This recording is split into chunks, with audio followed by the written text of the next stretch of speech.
Assalamu alaikum warahmatullahi wabarakatuh. Akkam jirtu kabajamtoota fi jaallatamtoota hordoftoota gabayaa tuubii nageenyi keessan badhaadhaan nagaa jira alhamdulillah.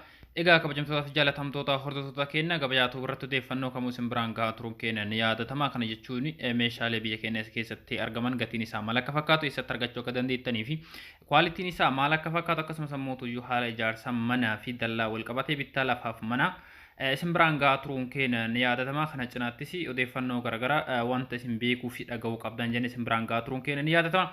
Kana qofa osoo hin taane akkuma kana duraa baratametti guyyaa har'aas odeeffannoo tokko qabadhee isiniif dhufee jira haala ijaarsa manaa irratti jecha dhagaa fi hedduu keessanii kan ta'e.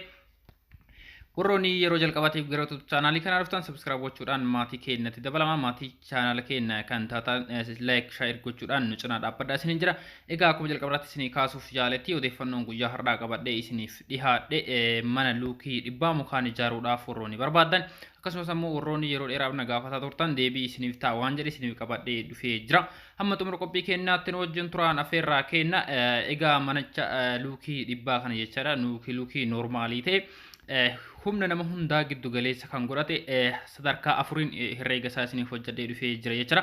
Sadarkaa afur yoo jedhu mana kana ijaartanii geessitanii wantoota isaaf barbaachisan hunda kana jechuun mana fincaanii keessaaf ala manicha keessan erga ijaartanii seeraamikii lafa isaa irra galchuu fi gubbaa isaa korniisii jigsamii galchuu akkasumas ammoo sadarkaa lammaffaa irratti mana fincaanii keessaa galchitanii seeraamikii lafarraa isaa otoo hin galchin korniisii isaa qofa galchitanii xumuruu kan dandeettani.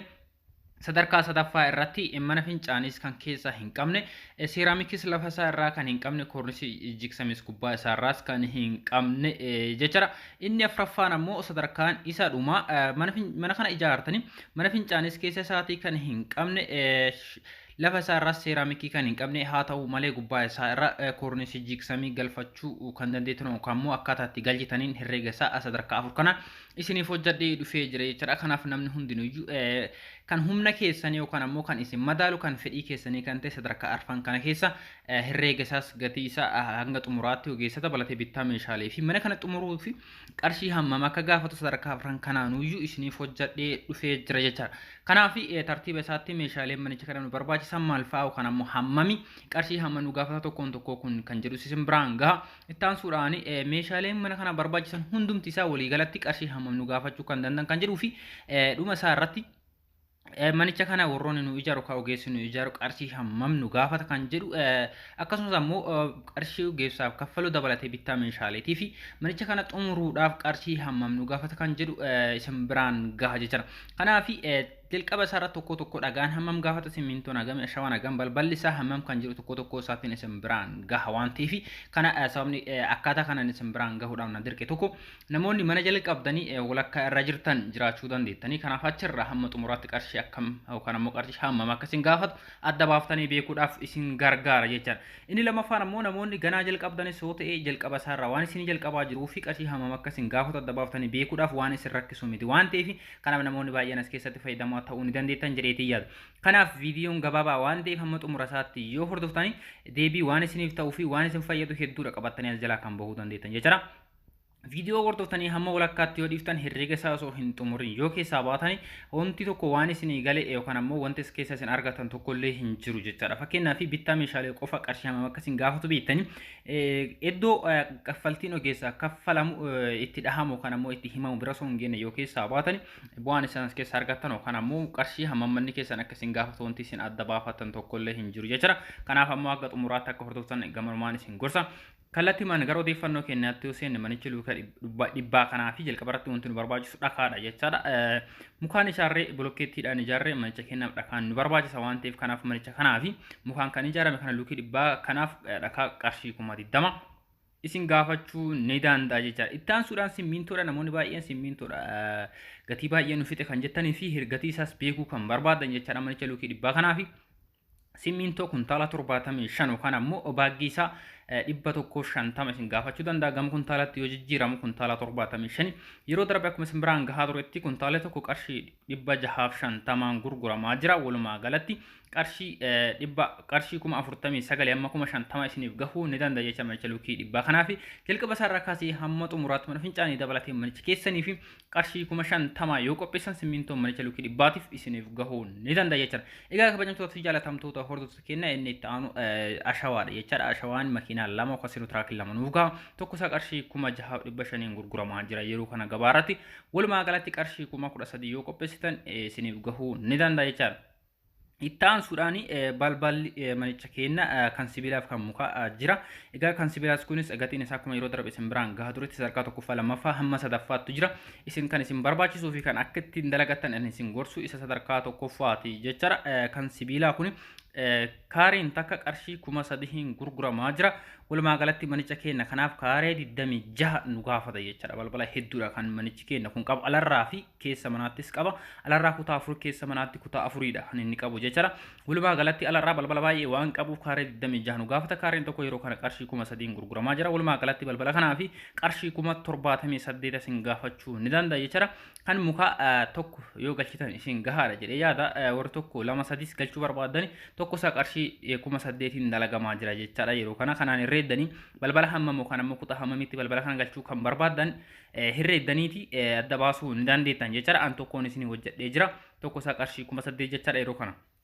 Ittaan suudhaani balballi alarraa kun baay'eedha akkuma isiniin jedhetti kanaaf daawitii gaafata daawitiin qarshii 30,000 nuuf gahuu ni danda'a jechuudha kan ammoo daawitii qofaaf qarshii 30,000 nu gaafachuu ni danda'a jechuudha egaa kabajamtootaa fi jaalatamtoota hordoftoota keenya yeroo baay'ee ijaarsa manaa keessatti qarshii olaanaa kan nama gaafatu balbalaa fi daawitii kana jechuudha fakkeenya balbalichi qarshii 78 kan keessaati walitti naannoo qarshii 86 daawitiin isaa qarshii 30,000 waliigalatti qarshii 100 fi 20 wayii fi qarshii 130 akkas gaafataa jira jechaadha balbalichi qofti jecha balballi mana kanaa qofti kanaaf qarshii baay'ee kan gaafatu balbala kana jechaadha sibiilis gatii isaa dabaluudhaan wal qabate kaareen takka qarshii 3,000 gurguramaa jechuun baay'ee ol kaa'aadha jechaadha gatiin isaa egaa ittaan suuraan manichi mukaan waan ijaarame mukni mana kanaaf nuuf gahu gama qarshii itti jiru qarshii 90,000 nu gaafachuu ni danda'a jechaadha. Muka gosa baay'ee as keessatti kan fayyadamnu isa hunduma isaa gatii yeroo kana gabaa irratti gurguramaa jiruun isanii herreegeetiin kan shallagee isiniif dhiyeesse jechuudha. Kanaaf namoonni hedduun yeroo mana mukaan ijaartan muka kan ofii keessanii itti kan fayyadamtan jiraachuu dandeettani kanaaf namni muka ofii keessaniitu kan mukaaf baazii hin baafne kan muka hin binne qarshii 90,000 kana herreega waliigala kan dhumarratti isinitti himu irra qarshii 90,000 kana yoo hirdhiftan argachuu ni dandeettan jechaadha namoonni baay'ee waan bitaniitti fayyadamanii fi bituudhaaf yoo barbaadan qarshii 90,000 isin gaafachuu ni danda'a jechaadha. Naannoo tokko tokkotti akkuma yeroo darbe isin biraan gahaa turetti biyyeen ni bitama naannoo biyyeetti bitamutti warroonni ijaarratan biyyeen manicha kanaan qarshii 12,000 tokko isin gaafata jechaadha qarshii 12,000 yoo qopheessan biyyee isaatiif isiniif gahuu ni danda'a jechaadha. Egaa akkuma jalqabarratti isin kaaseetti manichi luukii 100 isiniin jedhee jira kana qorqorroo 100 nu gaafata qorqorroon tokko qarshii 500 gurguramaa jira jechaadha yeroo kana akkuma guyyaa darbe isin biraan gaheetti walumaa galatti qorqorroo manicha kanaan nu barbaachisu qarshii 50,000 nu gaafachuu ni danda'a jechaadha. Ittaan suudhaani manichi mukaan waan ijaaramee fi jala isaarra kaasee hamma gubbaatti mismaara hedduudha kan nu gaafatu kanaaf mismaara gosa hedduuti kan itti fayyadamnu baay'inaanis hedduudha kan nu barbaachisu jechaadha walumaa galatti gama qarshiitti yoo jijjiirru qarshii 10,000 nu gaafachuu ni danda'a jechaadha. Egaa hirreen kun akkasuma lafaa kaamee kan herreegamu osoo hin taane haala istaandaardii ijaarsa biyyattiitiin kan shallagamee tiin isiniif dhiyaatu jechaadha kanaaf herreega kanaan manicha isin barbaachisu kan ammoo manichaan maqaa isinii dha'ee kan ijaarachuu ni dandeettan isiniin jira. Egaa ittaan suudhaani mismaarri gatiin isaa 10,000 isiniin jedhee jira. Warroonni barbaadanii fi siilenti jechuun koorniisiidha jechaadha. Koorniisii jigsamii sadarkaa tokkoffaa kan ta'e yookaan ammoo bareedina hedduu kan qabu galfachuu barbaadani keessi manicha keenya kaaree 150 jechaadha. Lafa kaaree 150 keessi manaa qofti kan manni irra dhaabbatu qofti kaaree 150 kanaaf koorniisiin tokko kan mukaareen tokko qarshii 450 dalagamaa jira jechaadha yeroo kana walumaa galatti qarshii 68 yoo qopheessan isiniif gahuu ni danda'u kan ammoo qarshii 68 isin gaafachuu ni danda'a jechaadha. Ittaan suudhaan seeraamikii isa kaareedhaan waa hojjetamuu fi akkuma jalqabarratti isin kaasetti kaaree 150 keessi mana keenya inni kun ammoo seeraamikiin kaareen tokko qarshii 500 dalagamaa walumaa galatti qarshii 75 isin gaafachuu ni danda'a jechuudha kan ammoo qarshii 75 isin gaafata jechuudha. Tan suudhaan kwartisii halluu garagaraat manicha keenya keessatti kan fayyadamnu keessaaf ala isaa dabalatee qarshii 30 isin gaafata jechuudha. Qarshii 30 qopheessan manicha kana mana luukii 100 ijaarrattanii fi qarshii 30 isiniif gahuu ni danda'a jechuudha. Halluun as keessatti halluu baay'eedha kan fayyadamnu. Kan girgiddaa isaa qalarraan fayyadamnu addatti jira, kan keessaan fayyadamnu addatti jira, gubbaa isaa irratti kan fayyadamnu addatti jira waan ta'eef walumaa galatti qarshii 30 isiniif gahuu ni danda'a jechuudha. Ittaan suudhaan mana fincaanii keessaa warri barbaadan shaaworii fi mana fincaanii keessatti galfachuu warroonni barbaadan qarshii 35 isin gaafachuu ni danda'a. Ittaan suudhaan manichi keenya elektiriikii keessa harkisuudhaaf elektiriikiin isaa qofti qarshii 10,000 nu gaafachuu ni danda'a. Ittaan suudhaan mana fincaanii alarra warroonni seeftii taankariitti fayyadamtan girreen isaa kana ol ta'uu danda'a. Mana fincaanii alarraa qofatti warri fayyadamtan ammoo qarshii 15,000 isiniif gahuu ni danda'a jechuudha. Egaa kabajamtoota fi jaalatamtoota hordoftoota keenya meeshaaleen jalqabarraa kaasee hamma ammaatti isinitti himaa ture kun qarshiitti yoo jirru walii galatti qarshii 5,500 fi 95 jechaadha bittaa qofaaf qarshii 5,500 fi 95 hamma qarshii 600 kan isin gaafatu bittaa meeshaalee qofatti.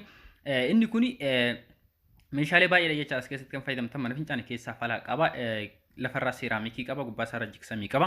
Isaan kanneen yoo riftan kanaa gadi ta'uu ni danda'a jechaadha. Namoonni baay'een fayyadamuu waan hin dandeenyeef kanaaf walii galatti qarshii 595 isin gaafata jechaadha bittaa meeshaalee qofatti. Ogeessi mana kana nu ijaaru sadarkaa akka amma jenne kanatti xumureetiin nuu kennuudhaaf yookaan ammoo nu ijaaruudhaaf qarshii 230 hamma qarshii 240 isin gaafachuu ni danda'a jechaadha.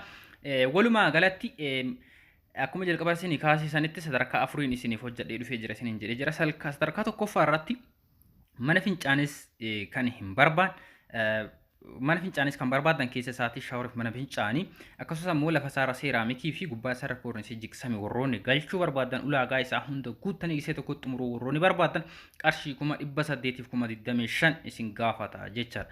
Sadarkaa lammaffaarratti isaan kana hundaa kan hin barbaanne koornisiis kan hin barbaanne lafa isaarra seeraamikii kan hin barbaanne mana fincaanii keessaaf alaas kan hin barbaanne mana fincaanii alaarraa qofa kan barbaadan qarshii 650 isin gaafachuu ni danda'a jechaadha. Sadarkaa sadaffaarratti warroonni mana fincaanii keessaatii fi seeraamikii hin barbaanne koornisii jigsame qofa kan galchuu barbaadan jecha mana keessan qalamii dibdanii lafa isaarras liishoo qofa gootanii gubbaa isaarra koornisii galchitanii dhiisuu warroonni barbaadan qarshii 715 hamma qarshii 720 isin gaafachuu ni danda'a jechaadha.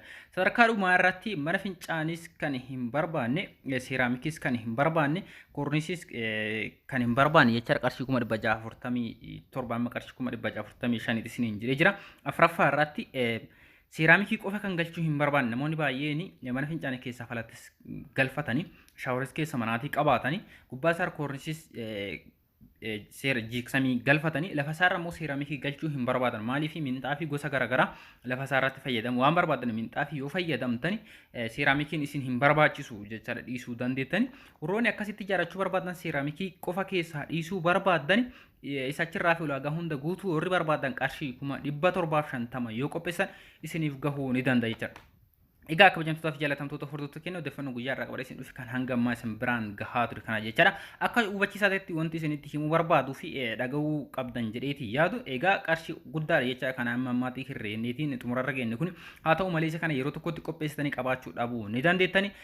Haala ijaarsa manaa irratti qarshii kan hunda qopheessan keessatti akka qabaachuun dirqamaa miti jechaadha. Kanaaf mana tokko yeroo jalqabdan ji'a 2 hamma ji'a 3 xiqqaadha kan jedhamu kan itti xumuramu jechaadha. Kanaaf irratti dalagaatiin dalasiifachuu kan immoo ofii keessanis dalagata mana keessanis ijaarsisuu ni dandeettan jechaadha. Kanaaf ammoo dalagdanii yookaan ammoo ijaarsitanii walakkaa isaarrattis dhaabdanii yeroo biraatti deebitanii dalaguu ni dandeettan jechaadha. Waan hordoftanii galatoomaa galanni keessan dachaadha. Viidiyoo biraatiin hamma walitti nutti nagaannuuf tura. Yaadaa fi komisii yoo qabaattan wanta beekuuf dhagoo qabdan soo jiraate komentii jalatti na barreessaa. Sachirraa hafe karaa lakkoofsa bilbilaa isinii kennini karaa keessatti na dubbisaa isiniin jira. Baay'ee